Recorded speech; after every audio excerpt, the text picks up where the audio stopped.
Hi everyone, I'm Ryan Erb, Executive Director of the United Way Perth-Huron, and here today to talk about what a fantastic year we've had.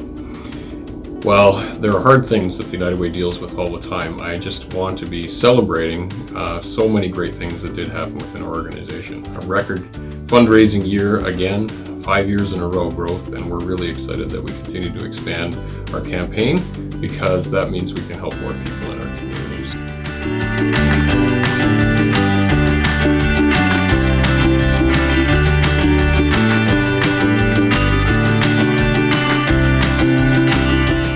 The pandemic has helped us all realize how important it is to pay attention to what's happening in our own backyards.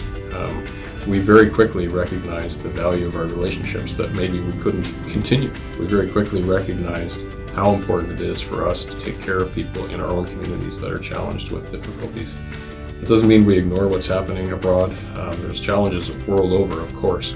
But here, we certainly have our friends and neighbors that we need to care for and love. And so I think the pandemic taught us a little bit about what we call local love and making sure that we pay attention to the needs of people right here at home.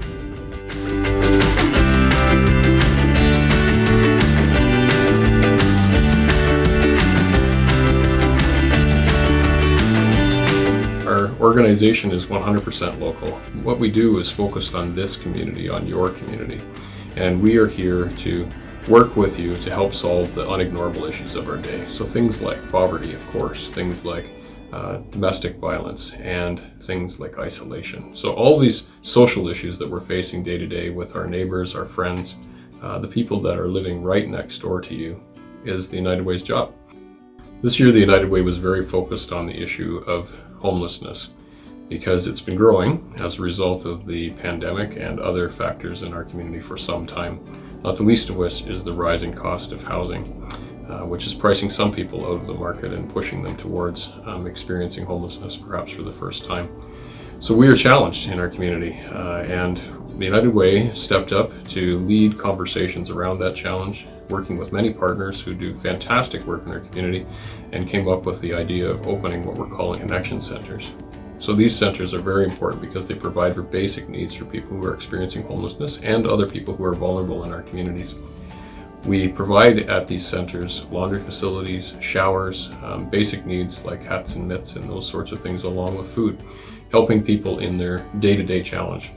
But the Connection Center is more important than just providing basic needs. In fact, the most important thing is in the name, connection. Centers are there to provide the connection for people experiencing homelessness to the services that are provided in our community so we can take them along the journey and hopefully move them towards permanent housing of some kind.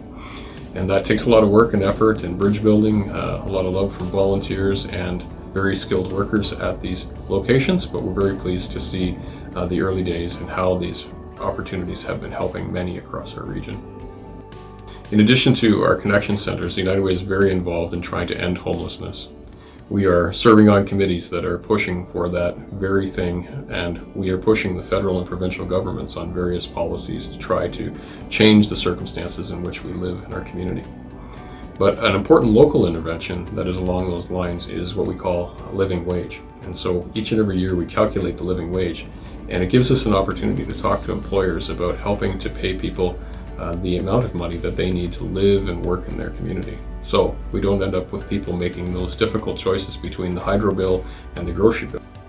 It's especially important with the rising inflation that we're seeing in our community right now, whether it's the price of gas or the price of food. That's putting pressure on people and making them have to make very difficult choices. So what can we do? Well, we can encourage everyone in our community to pay a living wage and make sure that no one has to make those choices.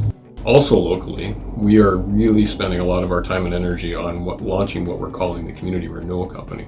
And this particular project is a really big one. It's going to be building affordable housing in our community in the future. It's our own new not-for-profit housing corporation so that we have a leading organization that can get involved in large capital builds to try to end homelessness by creating stock, whether that's supportive housing or housing for the workforce all along the range. We know that people experiencing homelessness, people who are perhaps on the verge of experiencing homelessness because they can't keep up with expenses, just simply need new options and new places to live. So Community Renewal Company will help with that in the long term.